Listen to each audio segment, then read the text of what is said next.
Flat Stanley and the Firehouse.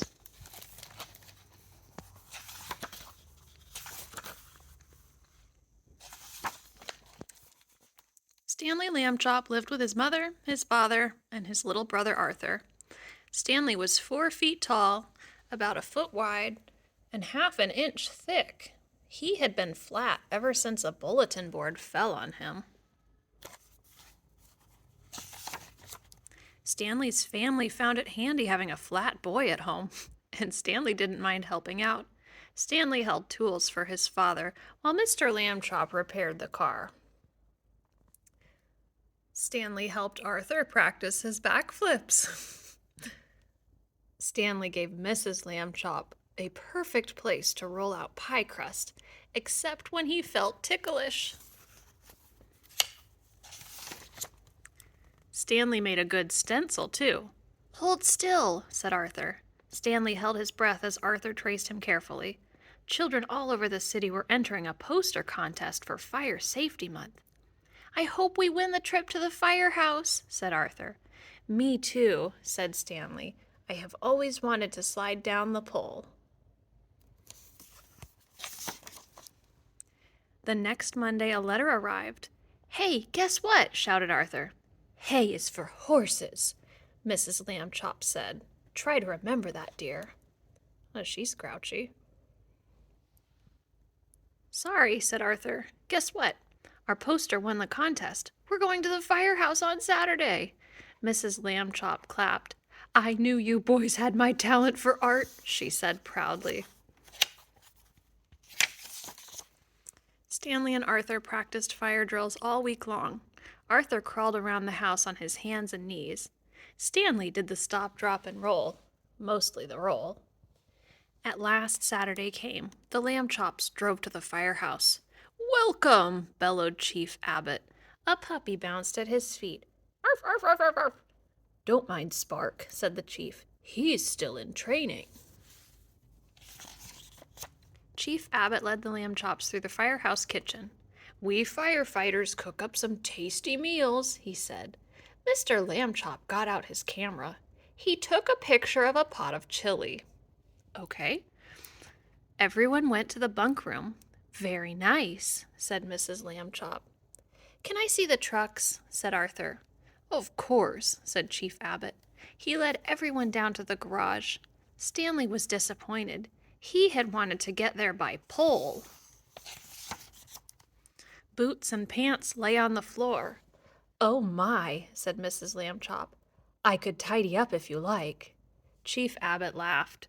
"We leave these out so we can jump into them in an emergency," he said. "Neat," said Stanley.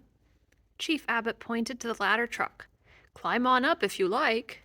"Wow," said Arthur. The boys scrambled onto the truck. Spark was right behind them. Suddenly the alarm bell rang. "Chief, code 9 on Oak Street," called a firefighter. The chief turned to the Lambchops. "How would you folks like to come along on a rescue?" "A rescue? Will it be safe?" asked Mr. Oh, it's Mr. Lambchop. I thought it was the mom. "A rescue? Will it be safe?" asked Mr. Lambchop. "You bet," said Chief Abbott. "Code 9 means a cat up a tree. Probably furball again." Mr. Lambchop looked at his wife. She gave a little nod. "Yes!" yelled Stanley and Arthur. "Stanley, turn on the siren! Arthur, hit the lights!" shouted Chief Abbott. "My goodness, is this necessary?" asked Mrs. Lambchop. "No," said Chief Abbott. "It's just more fun this way." The truck raced out of the station. Soon it pulled up to a tall tree. A tiny cat shivered at the top. There it is. "She's pretty high up this time," said Chief Abbott. Spark panted at the chief's feet. "All right, let's get her down." 2 firefighters raised the ladder. The Lambchops moved out of the way. Chief Abbott climbed until Furball was just a few feet away.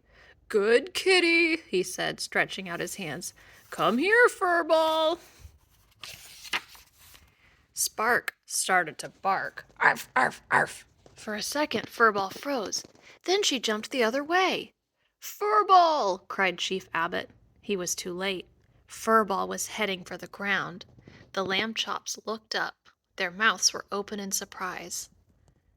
Brielle, what do you think they're going to do to catch the cat?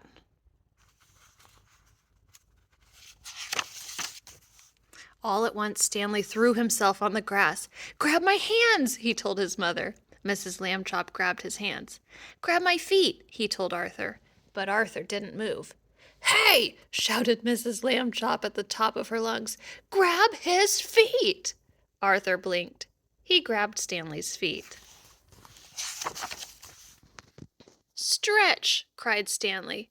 Arthur and Mrs. Lambchop stretched Stanley between them. They were not a second too soon. Boing! Meow! Furball bounced on Stanley's belly, then landed safely on the ground. The firefighters started clapping. Arthur and Mrs. Lambchop stood Stanley back up. Arthur looked at his mother. "Hay is for horses," he said. "Remember?" Mrs. Lambchop grinned. "Good work, Lambchops," said Chief Abbott, racing over. "How can we ever thank you?" "Well," said Stanley, "there is one thing." Whee! They took them back so they could go down the pole.